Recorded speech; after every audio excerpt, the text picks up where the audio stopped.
আশীর্বাদ সবসময় তোমাদের সঙ্গে থাকবে। আমাদেরকে ভালোবাসলে সবাই এই চ্যানেলটিকে সাবস্ক্রাইব, লাইক, কমেন্ট করে পাশে থাকো আর বলো রাধে রাধে।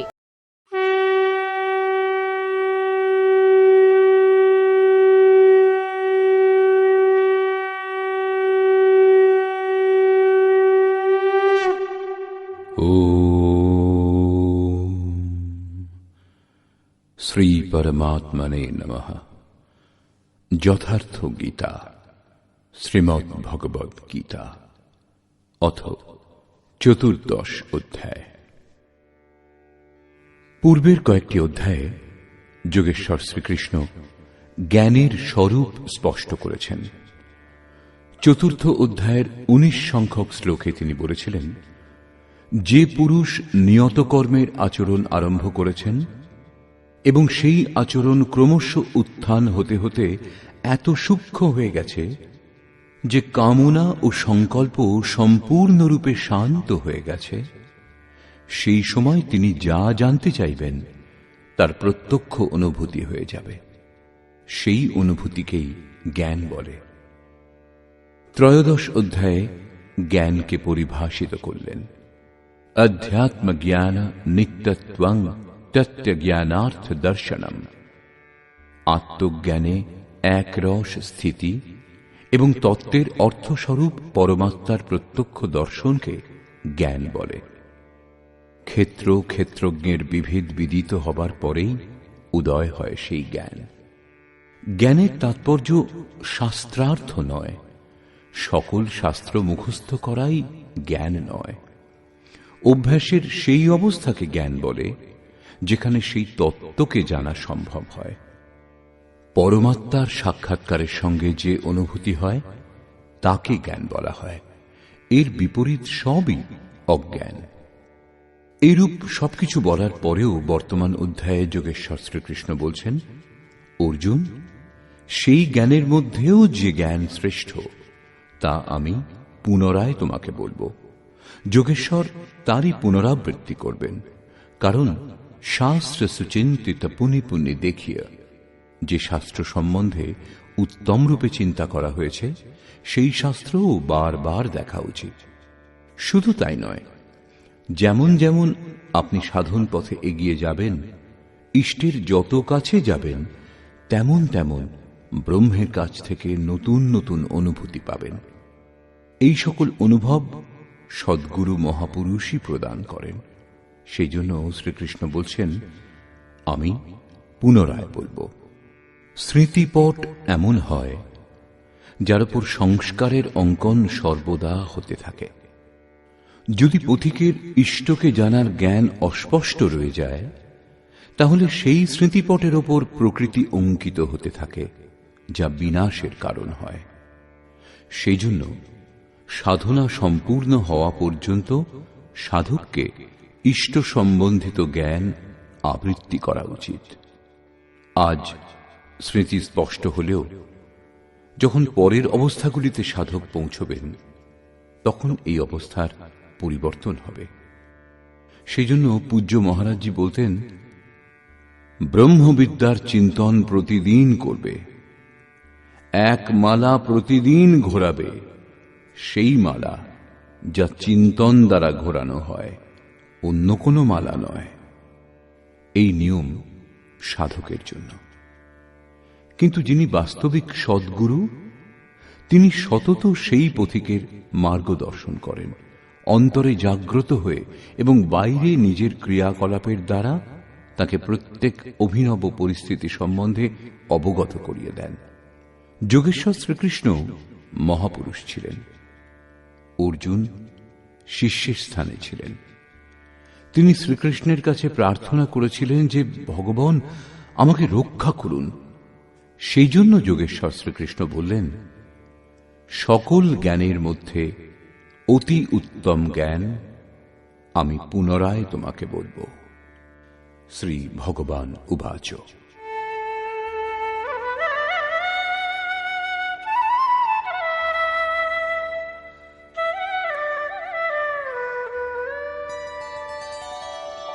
परं भूयः प्रवक्ष्यामि ज्ञानानां ज्ञानमुत्तमम् यज्ञात्वा मुनयः सर्वे परां सिद्धिमितो गताः।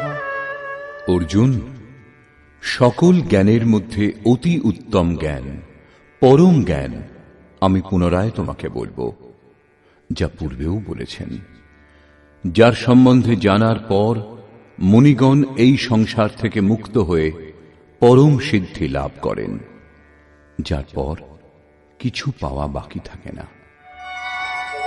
ইদং জ্ঞানমুপাশ্রিত্য মম সাধর্ম্যমাগতাঃ সর্গেপি নোপজায়ন্তে প্রলয়ে ন ব্যথন্তি চ।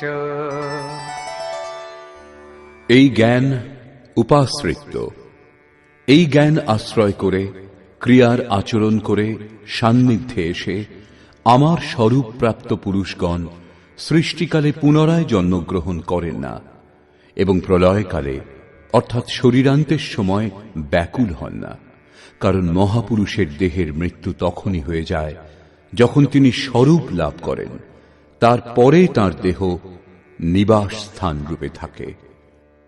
পুনর্জন্মের স্থান কোথায় যেখানে মানুষ জন্মগ্রহণ করে? এই প্রসঙ্গে শ্রীকৃষ্ণ বলছেন,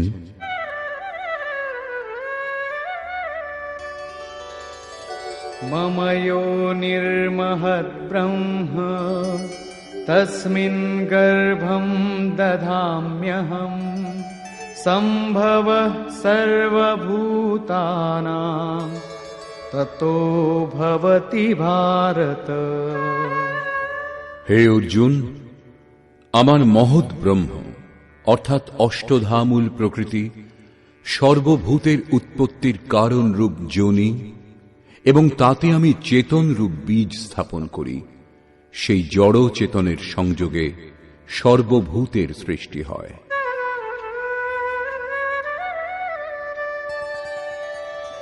সর্বয়োনিষু কৌন্তেয় মূর্তয়ঃ সম্ভবন্তি ইয়াঃ তাসাং ব্রহ্মমহদ্যোনিঃ অহং বীজপ্রদঃ পিতা।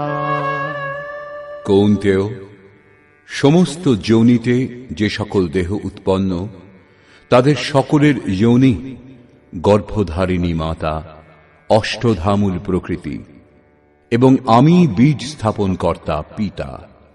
অন্য কেউ মাতাও নয়, পিতাও নয়। যতক্ষণ জড় চেতনের সংযোগ হবে জন্ম হতেই থাকবে, নিমিত্ত কেউ না কেউ হবেই। চেতন আত্মা জড় প্রকৃতিতে কেন আবদ্ধ হয়? এই প্রসঙ্গে বলছেন,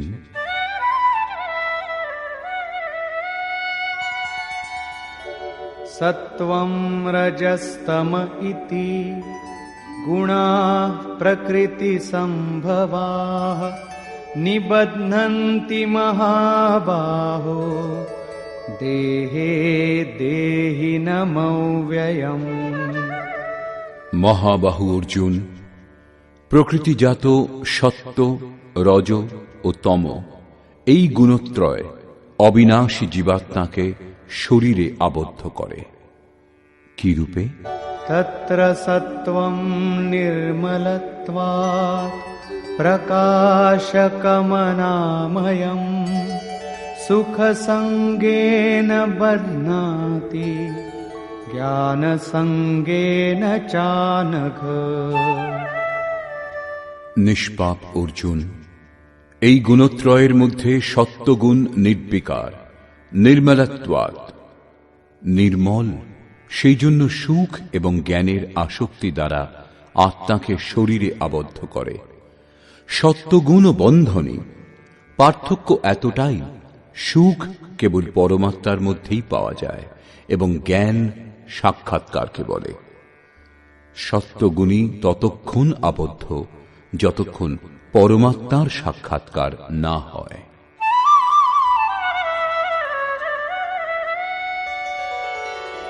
रजो रागात्मकं विद्धि तृष्णासङ्गसमुद्भवम् तन्निबध्नाति कौन्तेय कर्मसङ्गेन देहिनम्।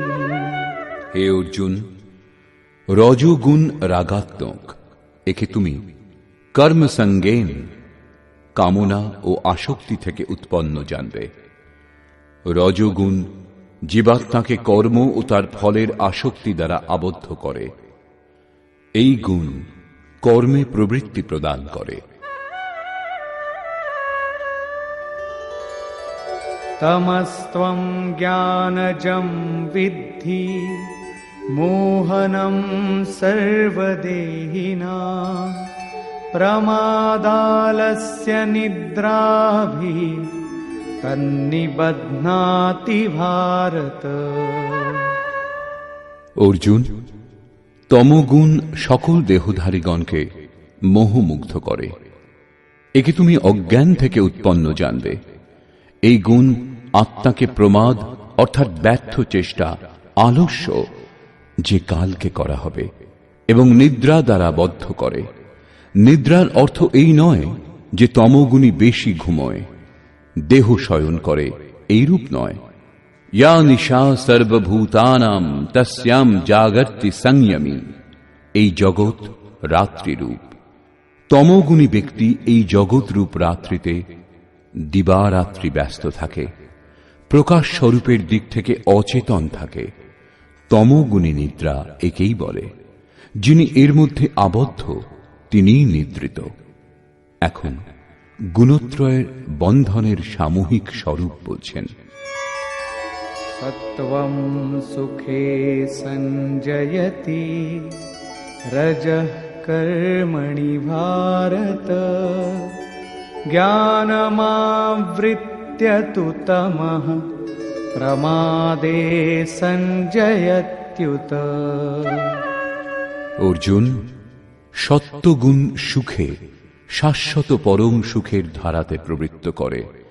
রজগুণ কর্মে প্রবৃত্ত করে এবং তমগুণ জ্ঞানকে আবৃত করে প্রমাদে অর্থাৎ অন্তঃকরণের ব্যর্থ চেষ্টাতে প্রবৃত্ত করে।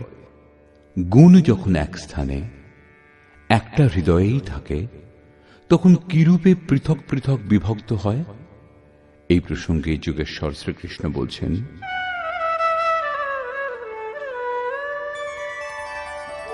रजस्तमश्चाभिभूय सत्वं भवति भारत रजः सत्वं तमश्चैव तमः सत्वं रजस्तथा। হে অর্জুন, সত্যগুণ রজ ও তমগুণকে অভিভূত করে প্রবল হয়, সেইরূপ রজগুণ সত্য ও তমগুণকে অভিভূত করে প্রবল হয়। এইরূপ তমগুণ সত্য ও রজগুণকে অভিভূত করে প্রবল হয়। কিরূপে জানা যাবে যে কখন কোন গুণটি অধিক সক্রিয়? सर्वद्वारेषु देहेऽस्मिन् प्रकाश उपजायते ज्ञानं यदा तदा विद्यात् विवृद्धं सत्त्वमित्युत। যে কালে এই দেহে, অন্তঃকরণে এবং সকল ইন্দ্রিয়ে ঈশ্বরীয় প্রকাশ এবং বোধ শক্তি উৎপন্ন হয়, সেই সময় এইরূপ জানতে হবে যে সত্যগুণ বর্ধিত হয়েছে এবং लोभः प्रवृत्तिरारम्भः कर्मणामशमः स्पृहा रजस्येतानि जायन्ते विवृद्धे भरतर्षभ। হে অর্জুন, রজগুণ বর্ধিত হলে লোভ, কর্মে প্রবৃত্ত হবার প্রচেষ্টা, কর্ম আরম্ভ, অশান্তি অর্থাৎ মনের চঞ্চলতা, বিষয় ভোগের স্পৃহা এই সকল উৎপন্ন হয়। তমগুণের বৃদ্ধিতে কি হয়? अप्रकाशो प्रवृत्तिश्च प्रमादो मोह एव च तमस्येतानि जायन्ते विवृद्धे कुरु नन्दन। অর্জুন, তমগুণ বৃদ্ধি পেলে অপ্রকাশ, প্রকাশ পরমাত্মার দ্যোতক, ঈশ্বরীয় প্রকাশের দিকে না এগোনোর স্বভাব, কার্যম কর্ম, যা করণীয় প্রক্রিয়া তাতে প্রবৃত্তির অভাব, অন্তঃকরণে ব্যর্থ চেষ্টা সকলের প্রবাহ এবং সংসারে বিমুগ্ধ করে যে প্রবৃত্তিগুলি, এই সমস্ত উৎপন্ন হয়। এই সমস্ত গুণের সম্বন্ধে জানা থাকলে কি লাভ? यदा सत्त्वे प्रवृद्धे तु प्रलयं याति देहभृत् तदोत्तमविदां लोकान् अमलान् प्रतिपद्यते। সত্যগুণের বৃদ্ধিকালে এই জীবাত্মা দেহত্যাগ করলে উত্তম কর্মকারীদের পাপ মুক্ত দিব্য লোকাদিকে লাভ করে এবং रजसि प्रलयं गत्वा कर्मसङ्गिषु जायते तथा प्रलीनस्तमसि मूढयोनिषु जायते। রজগুণের বৃদ্ধিকালে যার মৃত্যু হয় তার কর্মে আসক্ত মনুষ্য লোকে জন্ম হয়, এবং তমগুণের বৃদ্ধিকালে মৃত্যু হলে মূঢ় যোনিতে জন্ম হয়, যার মধ্যে কীট পতঙ্গাদি পর্যন্ত যোনির বিস্তার আছে। অতএব গুণত্রয়ের মধ্যে মানুষের উচিত সাত্ত্বিক গুণধর্মে যুক্ত হওয়া। প্রকৃতির এই সঞ্চয় ভাণ্ডার আপনার দ্বারা অর্জিত গুণ সকলকে মৃত্যুর পরে আপনাকে সুরক্ষিত ফিরিয়ে দেয়।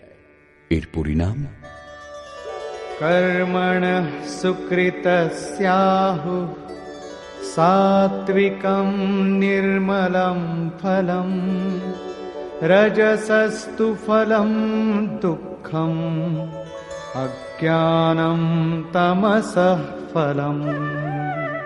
সাত্ত্বিক কর্মের ফল সাত্ত্বিক, নির্মল সুখ, জ্ঞান এবং বৈরাগ্য আদি বলা হয়েছে। রাজসিক কর্মের ফল দুঃখ এবং তামসিক কর্মের ফল অজ্ঞান। এবং सत्त्वात् संजायते ज्ञानं रजसो लोभ एव च प्रमादमोहौ तमसो भवतो ज्ञानमेव च। সত্যগুণ থেকে জ্ঞান জন্মে। ঈশ্বরীয় অনুভূতিকে জ্ঞান বলা হয়। ঈশ্বরীয় অনুভূতির সঞ্চার হয়। রজগুণ থেকে নিঃসন্দেহে লোভ উৎপন্ন হয় এবং তমগুণ থেকে প্রমাদ, মোহ, আলস্য, অজ্ঞান উৎপন্ন হয়। এই সকল উৎপন্ন হয়ে কোন গতি প্রদান করে?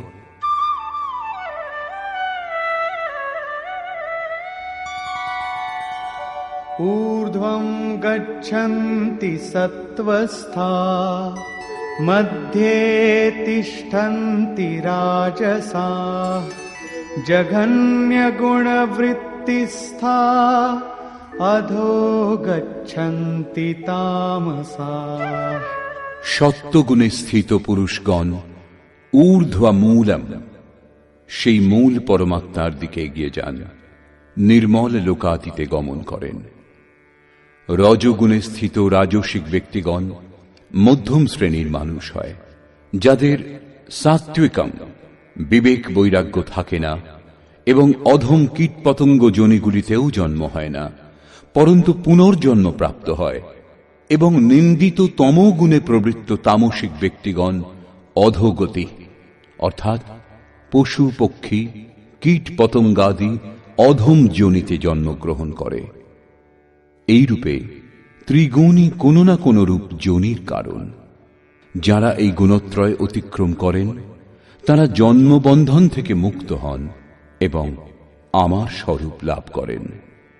এই প্রসঙ্গে বলছেন,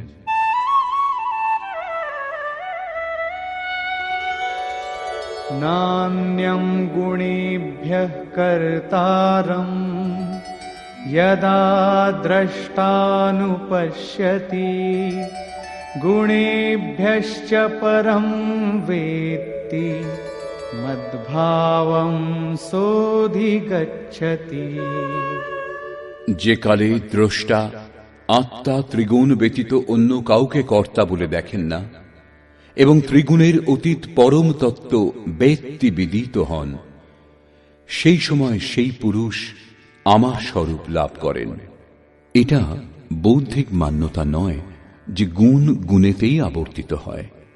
সাধনা করতে করতে সাধক এমন এক অবস্থায় এসে পৌঁছন যখন সেই পরমের অনুভূতি লাভ হয়, তখন ত্রিগুণ ব্যতীত অন্য কাউকে কর্তা বলে দেখতে পান না। সেই সময় পুরুষ ত্রিগুণাতীত হন। এটা কল্পিত মান্যতা নয়।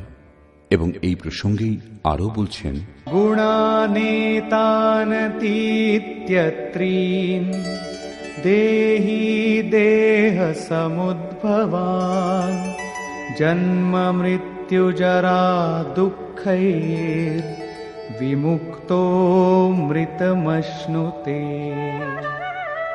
পুরুষ স্থূল দেহোৎপত্তির কারণ রূপ এই গুণত্রয় অতিক্রম করে জন্ম, মৃত্যু, বৃদ্ধাবস্থা এবং সকল প্রকার দুঃখ থেকে মুক্ত হয়ে অমৃত তত্ত্ব লাভ করেন। এই প্রসঙ্গে অর্জুন জিজ্ঞাসা করলেন, অর্জুন উবাচ,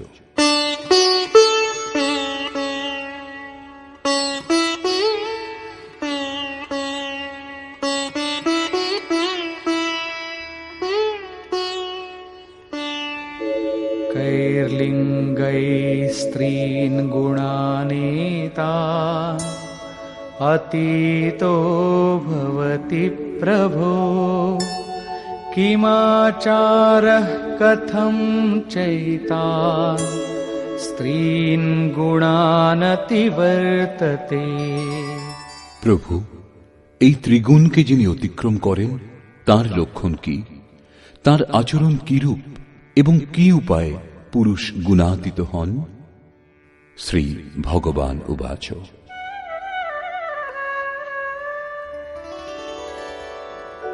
প্রকাশং চ প্রবৃত্তিং চ মোহমেব চ পাণ্ডব ন দ্বেষ্টি সম্প্রবৃত্তানি ন নিবৃত্তানি কাঙ্ক্ষতি।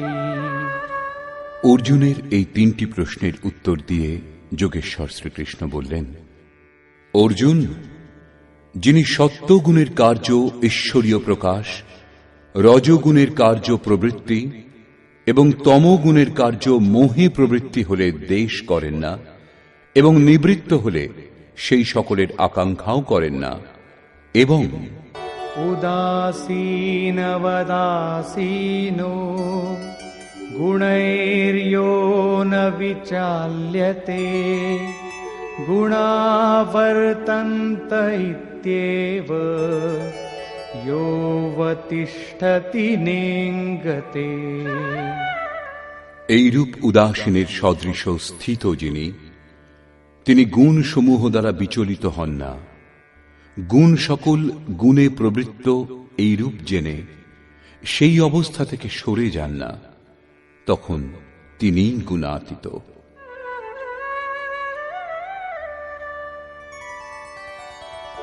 সমদুঃখ সুখ স্वस्थः সমলোষ্টাশ্মকাঞ্চনः তুল্যপ্রিয়া প্রিয়ো ধীরস তুল্য নিন্দাত্মসংস্তুতিঃ। যিনি নিরন্তর স্বয়ংে অর্থাৎ আত্মভাবে স্থিত, সুখ ও দুঃখে সম, মৃৎপিণ্ড, প্রস্তর ও সুবর্ণে যার সমভাব, ধৈর্যবান, যিনি প্রিয় ও অপ্রিয়ে তুল্য জ্ঞান, নিন্দা ও প্রশংসায় যার সমবুদ্ধি, এবং মানাপমানয়োস্তুল্যস तुल्यो मित्रारिपक्षयोः सर्वारंभ परित्यागी गुणातीतः स उच्यते। যিনি মান ও অপমানে সম, মিত্র ও শত্রুপক্ষেও সম, যিনি সকল আরম্ভের ত্যাগ করেছেন, সেই পুরুষকে গুণাতীত বলা হয়।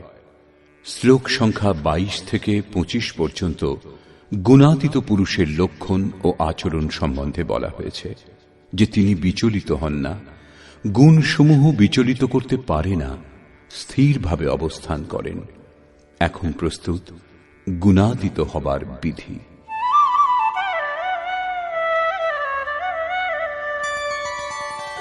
मां च यो व्यभिचारेण भक्तियोगेन सेवते सगुणान् समतीत्यैतान् ब्रह्मभूयाय कल्पते। যে পুরুষ অব্যভিচারিণী ভক্তি দ্বারা অর্থাৎ ইষ্টের অতিরিক্ত অন্য সাংসারিক স্মরণগুলি থেকে সম্পূর্ণ মুক্ত হয়ে যোগ দ্বারা অর্থাৎ সেই নির্ধারিত কর্ম দ্বারা নিরন্তর আমার ভজনা করেন, তিনি উত্তম রূপে ত্রিগুণকে অতিক্রম করে পরব্রহ্মের সঙ্গে একীভূত হবার যোগ্য হন, যাকে কল্প বলা হয়। ব্রহ্মের সঙ্গে একীভূত হওয়াই বাস্তবিক কল্প। অনন্যভাবে নিয়ত কর্মের আচরণ না করে কেউ গুণাতীত হয় না।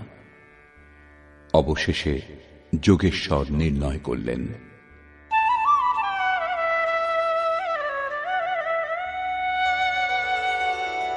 ब्रह्मणो हि प्रतिष्ठाहम् अमृतस्याव्ययस्य च शाश्वतस्य च धर्मस्य सुखस्यैकान्तिकस्य च।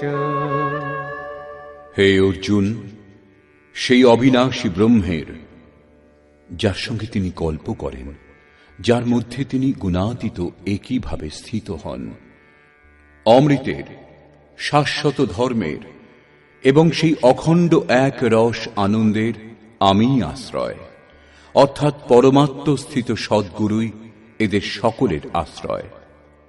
শ্রীকৃষ্ণ যোগেশ্বর ছিলেন। এখন যদি আপনি অব্যক্ত, অবিনাশী, ব্রহ্ম, শাশ্বত ধর্ম, অখণ্ড এক রস আনন্দ পেতে চান, তাহলে কোন তত্ত্বস্থিত, অব্যক্তস্থিত মহাপুরুষের আশ্রয়ে যান। তার দ্বারাই উপরোক্ত স্থিতি লাভ করা সম্ভব। নিষ্কর্ষ।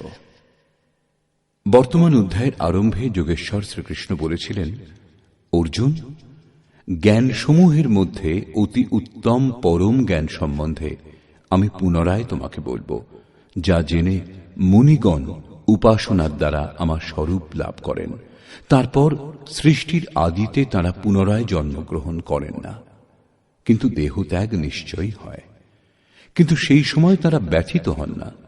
তারা সেই দিনই দেহত্যাগ করেন যেদিন স্বরূপ লাভ করেন। প্রাপ্তি জীবিত অবস্থাতেই হয়, কিন্তু দেহান্তের সময়ও তারা ব্যথিত হন না।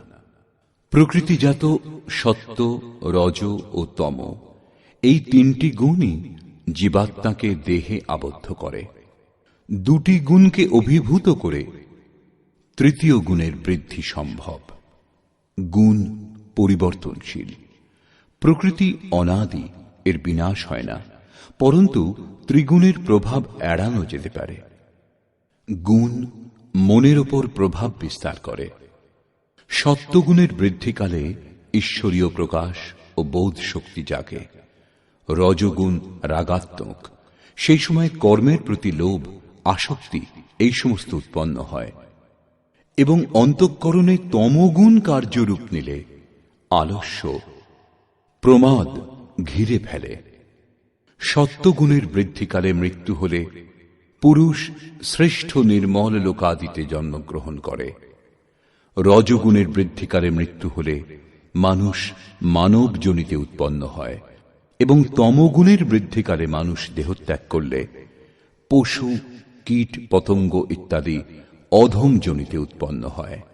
সেই জন্য মানুষের ক্রমশ উন্নত সাত্ত্বিক গুণের দিকে এগোনো উচিত। বস্তুত এই ত্রিগুণই কোনো না কোনো যোনির কারণ। এই গুণই আত্মাকে দেহে আবদ্ধ করে। সেই জন্য গুণাতীত হওয়া উচিত। মুক্ত পুরুষ যে গুণত্রয় থেকে মুক্ত হন, তার স্বরূপ বলবার পর যোগেশ্বর বললেন, অষ্টধামুর প্রকৃতি গর্ভধারিণী মাতা এবং আমি বীজরূপ পিতা, অন্য কেউ মাতা অথবা পিতা নয়। যতক্ষণ এই ক্রম চলবে ততক্ষণ চরাচর জগতে নিমিত্ত রূপে কেউ না কেউ মাতা পিতা হতেই থাকবে, কিন্তু বস্তুত প্রকৃতিই মাতা এবং আমি পিতা। এই প্রসঙ্গে অর্জুন 3টি প্রশ্ন করেছেন। গুণাতীত পুরুষের লক্ষণ কি? কিরূপ আচরণ হয়? কোন উপায়ে মানুষ এই ত্রিগুণের অতীত হন? এইরূপ যোগেশ্বর শ্রীকৃষ্ণ গুণাতীত পুরুষের লক্ষণ এবং আচরণ বললেন, এবং শেষে গুণাতীত হবার উপায়ও বললেন। যে পুরুষ অব্যভিচারিণী ভক্তি ও যোগ দ্বারা নিরন্তর আমার ভজনা করেন, তিনি ত্রিগুণাতীত হন। অন্য কারো চিন্তা না করে নিরন্তর ইষ্টের চিন্তা করা অব্যভিচারিণী ভক্তি। যিনি সংসারের সংযোগ বিয়োগ থেকে সর্বথা মুক্ত, তারই নাম যোগ। তাকে কার্যরূপে অনুষ্ঠিত করার নাম কর্ম।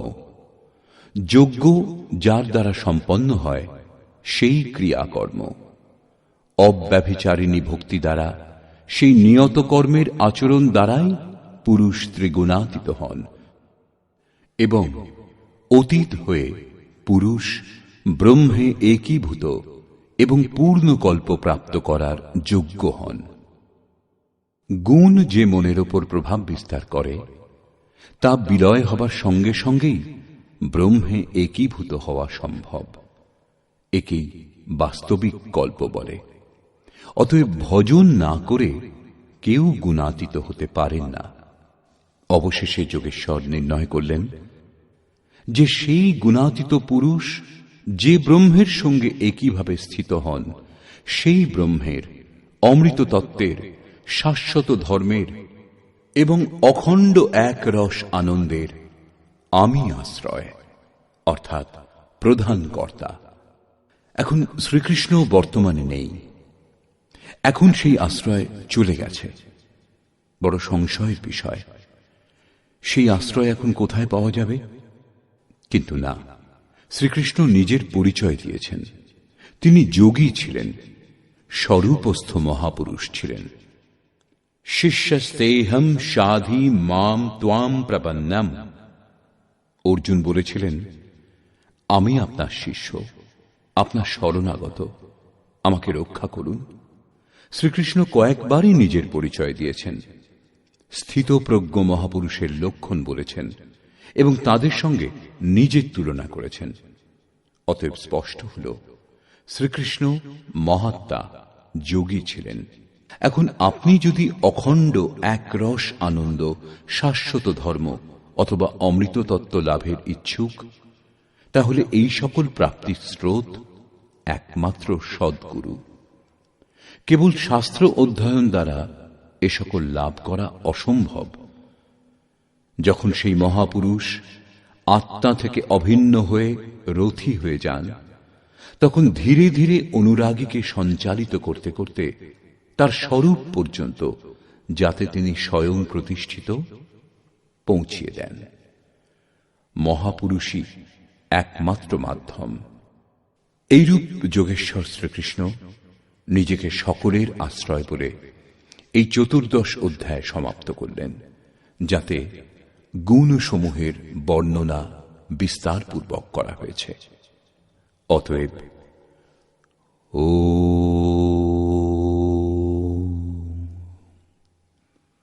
এই প্রকার শ্রীমদ্ ভগবদ্ গীতারূপী উপনিষদ এবং ব্রহ্মবিদ্যা তথা যোগশাস্ত্র বিষয়ক শ্রীকৃষ্ণ ও অর্জুনের সংবাদে গুণত্রয় বিভাগ যোগ নামক 14 অধ্যায় পূর্ণ হল। এই প্রকার শ্রীমৎ পরমহংস পরমানন্দজির শিষ্য স্বামী অর্গড়ানন্দকৃত শ্রীমদ্ ভগবদ্ গীতার ভাষ্য যথার্থ গীতাতে গুণত্রয় বিভাগ যোগ নামক 14 অধ্যায় সমাপ্ত হল। হরি ওম তৎসৎ।